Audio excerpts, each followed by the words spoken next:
L'histoire est centrée sur Yoshiro Kamogawa, un lycéen moyen, peu populaire et considéré comme ringard par les filles.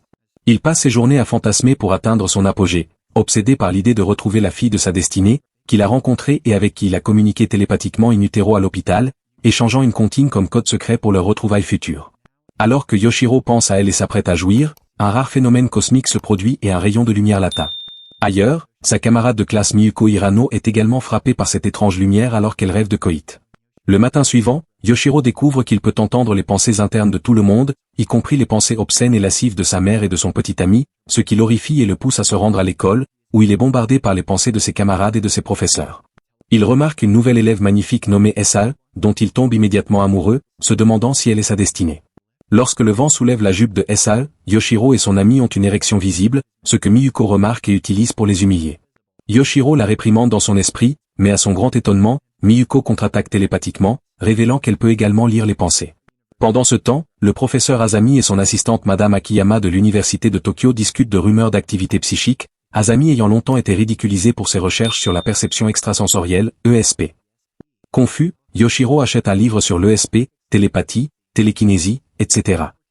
Sur le chemin du retour, il rencontre son ami plus âgé, Teru, un restaurateur pervers, qui lui révèle son pouvoir de télékinésie, étrangement limité aux objets.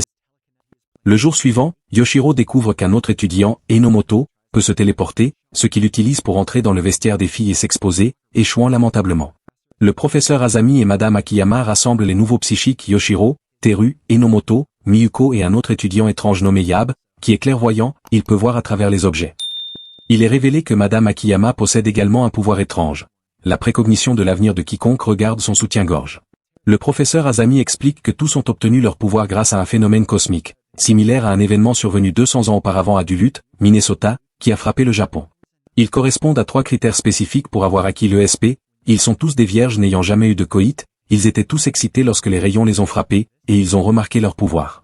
Azami conclut que son équipe cherche à exploiter cette énergie à bon escient. Le professeur Azami révèle que les psychiques de Duluth, Minnesota, ont été tués par d'autres psychiques maléfiques, ce qui signifie que de tels individus existent également dans la ville et pourraient abuser de leur pouvoir. Il insiste sur le fait que le groupe doit protéger la ville du destin de Duluth. C'est alors que Sae sort des toilettes, révélant qu'elle est la fille du professeur Azami. L'histoire se déplace vers Akiko Kamiya, une capitaine de ferry qui a également acquis des pouvoirs psychiques. Elle s'est récemment déclarée lesbienne et cherche une petite amie. Ignorée, elle utilise son pouvoir pour figer les filles et abuser d'elles.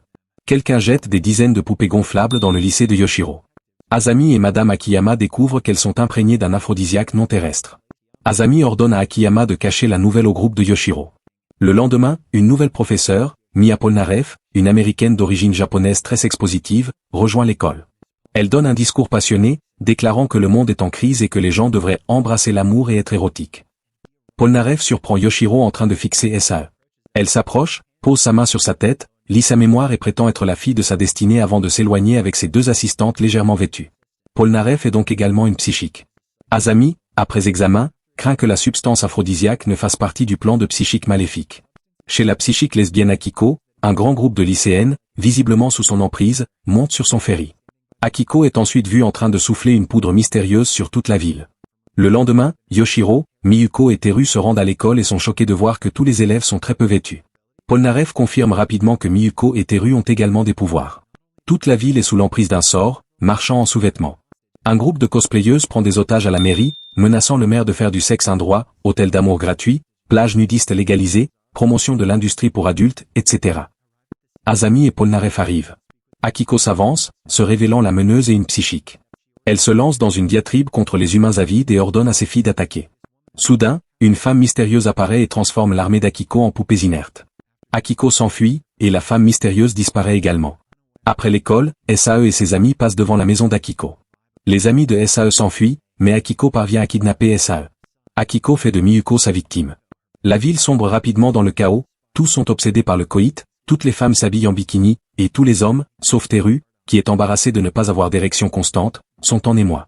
Madame Polnareff réconforte Teru, affirmant que la valeur d'un homme ne se résume pas à sa virilité. Yoshiro reçoit un appel de Sae pour se rencontrer dans un jardin.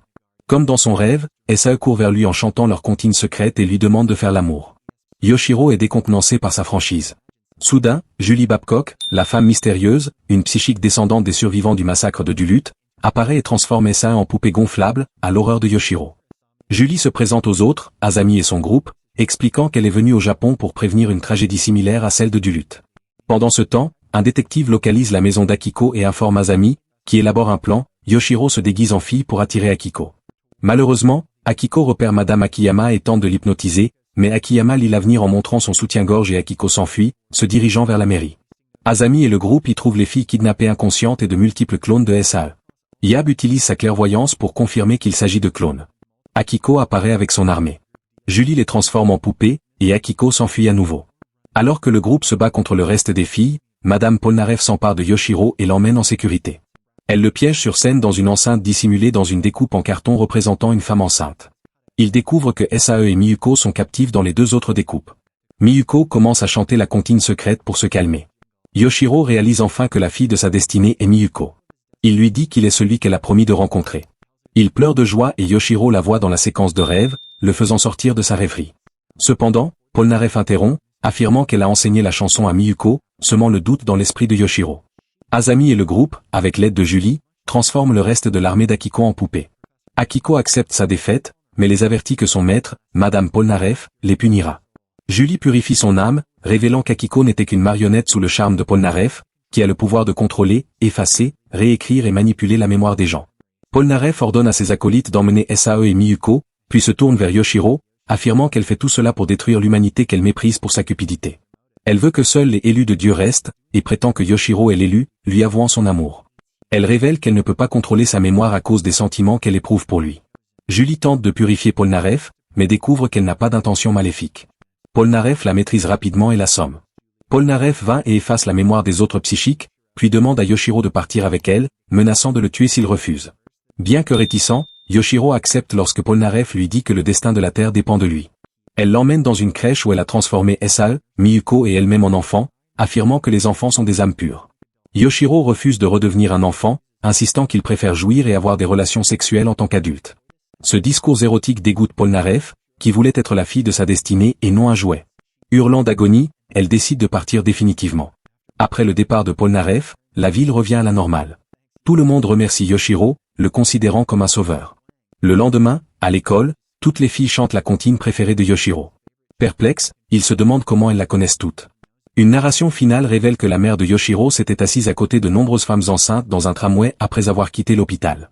Depuis le ventre de sa mère, Yoshiro a communiqué télépathiquement avec toutes ses filles à naître, ce qui signifie qu'elles sont toutes ses âmes sœurs potentielles.